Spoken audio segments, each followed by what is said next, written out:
Tonight on Mello TV Sports, Dave Cameron pulls out of the ICC presidential race. England to play South Africa in a white ball series in a biosecure environment, and results from Champions League.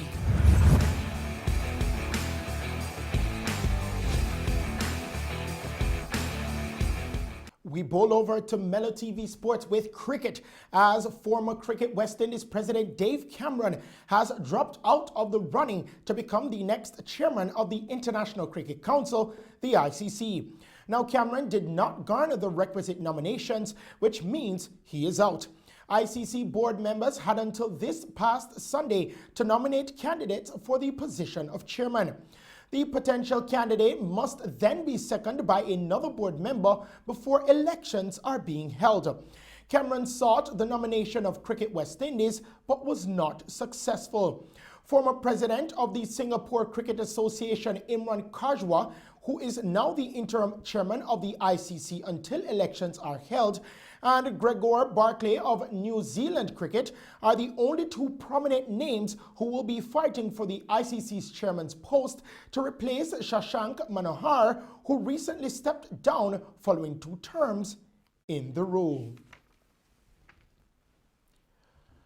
Mohammad Sharjah took 3 for 8 on his return to the Royal Challengers Bangalore side as Kolkata Knight Riders, without Andre Russell and Sunil Narine, suffered a heavy 8-wicket defeat in the Indian Premier League. KKR skipper Ian Morgan opted to bat first in Abu Dhabi, but 2 wickets in 2 balls from Sharjah left them 3 for 2 in the second over. That soon became 3 for 3 and then 14 for 4 as RCB's bowlers piled on the pressure. Morgan offered the only real resistance for Calcutta, but when he fell for 30, they were then 57 for 7 and eventually limped to 84 for 8 from their allotted 20 overs. RCB raced to 46 without loss in reply, and even after losing both openers in the same Lockie Ferguson over, the result was never in doubt, with Virat Kohli 18 not out and Gurkirat Singh 21 getting them home with more than 6 overs to spare. The win moves RCB up to second and level on points with IPL leaders Delhi Capitals. The Knight Riders stay 4th on the table but are just 2 points ahead of an informed Kings 11 Punjab and Rajasthan Royals in the final playoff spot. Still on cricket, England will play 2 white ball series against South Africa next month in biosecure venues at Cape Town and Parla. The tours received the green light after Cricket South Africa agreed travel exemptions for Ian Morgan's squad with South Africa's government. The teams will contest 3 T20 internationals from November 27, then face each other in 3 ODIs from December 4, with all of the matches played behind closed doors due to the ongoing impact of the coronavirus pandemic. England's squad, which could contain up to 24 players, will train at Western Province Cricket Club and play 3 intra-squad practice matches, 2 T20s and 1 50-over game before the series starts. The touring party squad will depart from London on a chartered flight on November 16 and be based in Cape Town thereafter. We kick it over to football news now. Phoenix Rising FC, the USL club of embattled Jamaican forward Junior Flemings, has decided to forfeit hosting rights if they were to make the finals of the league. Phoenix had come under increasing criticism for benefiting from a win via a forfeit in which Flemings directed an anti-gay slur at San Diego Loyal midfielder Colin Martin. The USL suspended Flemings for 6 games, but the win helped the Rising's title hopes. Now, the USL Championship Conference Finals are scheduled for this weekend. Phoenix Rising FC is scheduled to play El Paso Locomotive in the West Final, while the Eastern Conference Final will see Louisville FC face off against the Tampa Bay Rowdies. A Phoenix victory against El Paso could or would have the Rising host the final because the Rising accumulated more regular season points than Tampa Bay and held the goal differential tiebreaker over Louisville.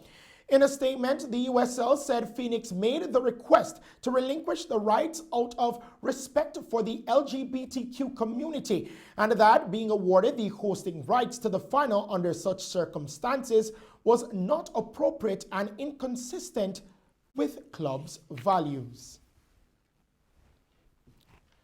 Waterhouse FC will have to wait to find out their opponents in the round of 16 of the CONCACAF League.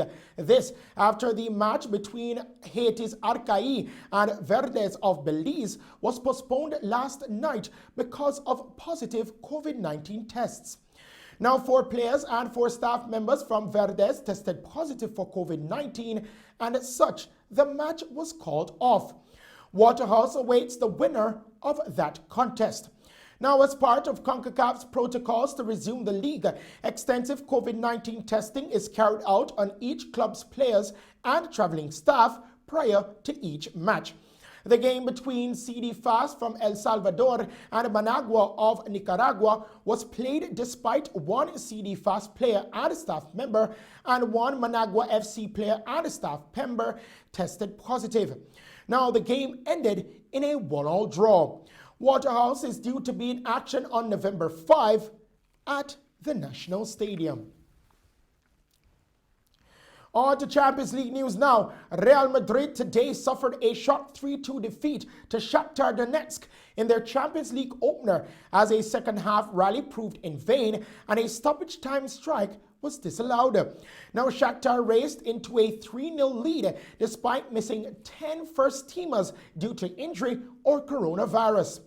Luka Modric pulled one back for the Spanish Giants in the 54th minute before the Brazilian Vinicius Jr. struck just 15 seconds after coming off the bench, but the equalizer proved elusive as Zinedine Zidane's side were humbled by the Ukrainians. Federico Valverde thought he had snatched an unlikely point for the Spaniards in injury time, but after a check at the pitch side monitor, Vinicius Jr. was ruled offside and interfering with play. Elsewhere on the day, Manchester City survived an early scare in their Champions League opening encounter, coming from behind to beat FC Porto 3-1 in Group C. Liverpool came through their first game without Virgil van Dijk unscathed as an own goal gave them a 1-0 win at Ajax. Holders Bayern Munich extended their record run to 12 straight wins in the competition as they thumped Atletico Madrid 4-0. Atalanta had a similar win over Midtjylland. Olympiacos were 1-0 winners over Marseille. It was 2-2 between RB Salzburg and Lokomotiv Moscow, as well as Inter Milan and Borussia Mönchengladbach. On to basketball news now. The LA Clippers have named Tyronn Lue as the team's next head coach. Lue will become the franchise's 26th head coach after serving as an assistant coach for the Clippers during this past season. Before joining Los Angeles, he was the head coach of the Cleveland Cavaliers from 2016 to 2018, amassing a record of 128 wins and 83 losses, taking the team to 3 consecutive NBA Finals and winning the franchise's first NBA title in 2016. During the 2015-2016 season, Lue became the 4th head coach since 1980 to win an NBA championship during his first year, and the 14th person to have won a title as a head coach and as a player. During that same season, Lue was also selected to coach the Eastern Conference All-Star team. Now to end tonight's sports package, we present you with Sports Spotlight.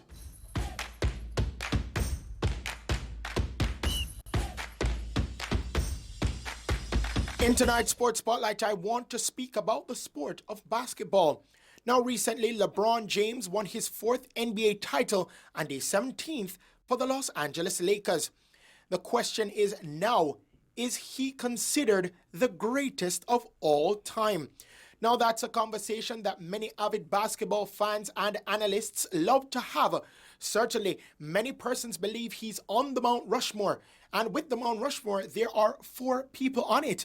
Many persons think he's even top 3, but is he number 1? This has been Sports Spotlight.